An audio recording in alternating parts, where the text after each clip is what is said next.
han preguntado cómo afectó las medidas de confinamiento por el COVID en los hábitos de consumo de los ciudadanos del norte de México?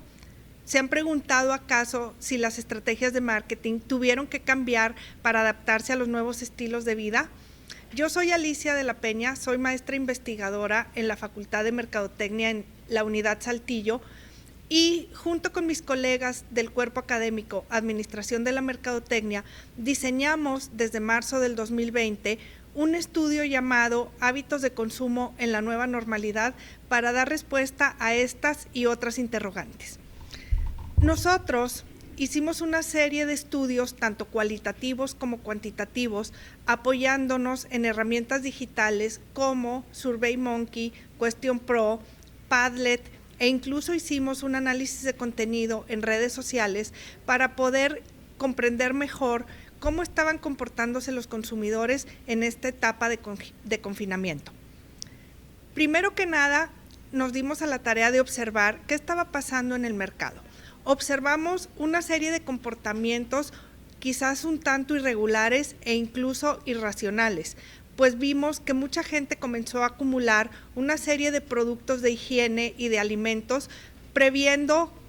quedarse en casa por un par de semanas. Esto nos llevó a diseñar un estudio cuantitativo en el cual, apoyados con SurveyMonkey, pudimos entrevistar a diferentes miembros de nuestra sociedad. Logramos identificar que al inicio de la pandemia existía un fuerte desconocimiento de lo que era el coronavirus y por tanto los patrones de comportamiento de compra eran también irregulares. Mucha gente, en lugar de prestar atención a lo que son los canales formales de comunicación, como puede ser la prensa escrita, el radio o la televisión, se dieron a la tarea de escuchar rumores y comenzaron a comprar una serie de productos y remedios caseros para hacer frente a esta pandemia. Esto nos llevó entonces a identificar el importante papel que juegan las redes sociales en los procesos de comunicación durante una crisis y a la importante necesidad de delimitar de una manera ética lo que sí se debe o no se debe compartir a través de estas redes sociales para no contribuir al pánico y al caos que se estaba viviendo.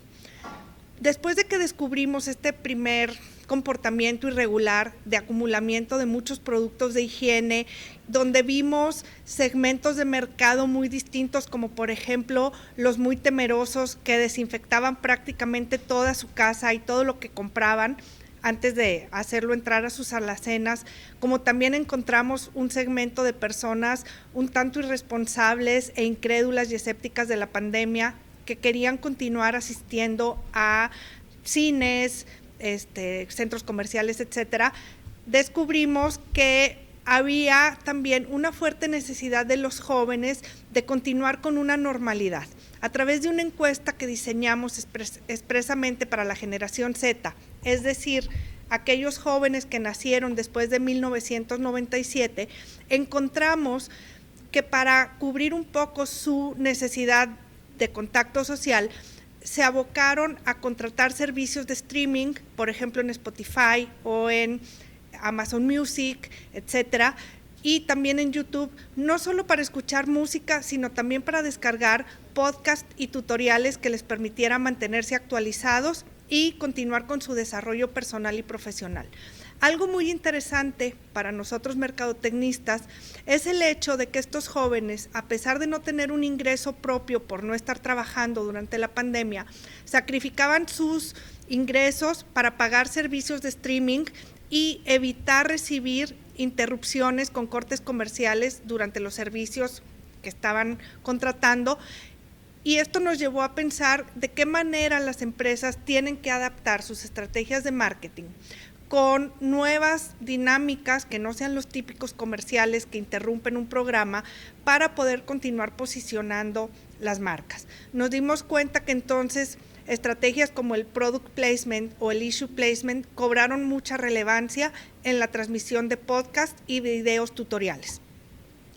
Adicionalmente a esto, nos dimos también a la tarea de investigar qué pasa con el adulto mayor, cómo se mantuvo tranquilo e informado durante esta época. Descubrimos algo muy interesante. Previo a la pandemia, el adulto mayor sentía un rechazo hacia las redes sociales e incluso hacia las tecnologías digitales por no conocer su uso adecuado. Sin embargo, al sentirse aislados y no poder asistir, por ejemplo, a servicios religiosos, se dieron a la tarea de buscar alternativas. Algo muy interesante fue que instituciones muy tradicionales y conservadoras como la Iglesia Católica adoptaron las redes sociales para poder transmitir los servicios religiosos y mantenerse cerca de sus feligreses. Adicionalmente, observamos que se buscaron formas alternas de servicio, como por ejemplo las caravanas en automóviles, para que la gente acudiera en Semana Santa y en Adviento a los servicios religiosos sin tener que estar en contacto con los demás, y se pusieron a la venta un sinnúmero de productos religiosos que ayudaron, de acuerdo a nuestros entrevistados, a mantener la calma y a sentir una cercanía espiritual y una guía que les ayudara a aliviar el estrés durante esta época. Finalmente, observamos otra vez con el grupo de la generación Z un regreso a prácticas de consumo responsables que se habían dejado de lado por mucho tiempo, quizás por la presencia de normas sociales, como fue el consumo de ropa de segunda mano. Si analizamos los patrones de compra de hace una década, observábamos que mucha gente le daba pena admitir que tenía que comprar ropa en un tianguis o en un bazar. Sin embargo, con este tema de no salir de casa y de tener un presupuesto limitado, la gente joven comenzó a comprar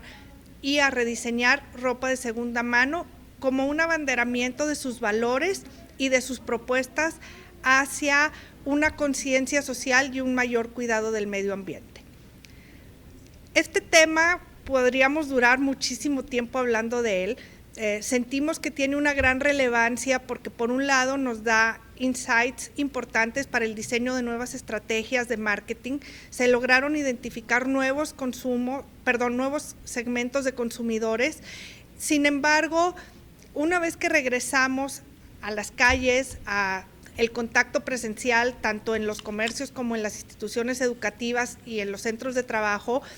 sentimos que es un tema que tiene que seguir investigándose para identificar cuáles son los nuevos retos. Ya detectamos, por ejemplo, que existe una fuerte necesidad de mejorar la calidad en el servicio en la mayoría de los establecimientos comerciales y que además hay una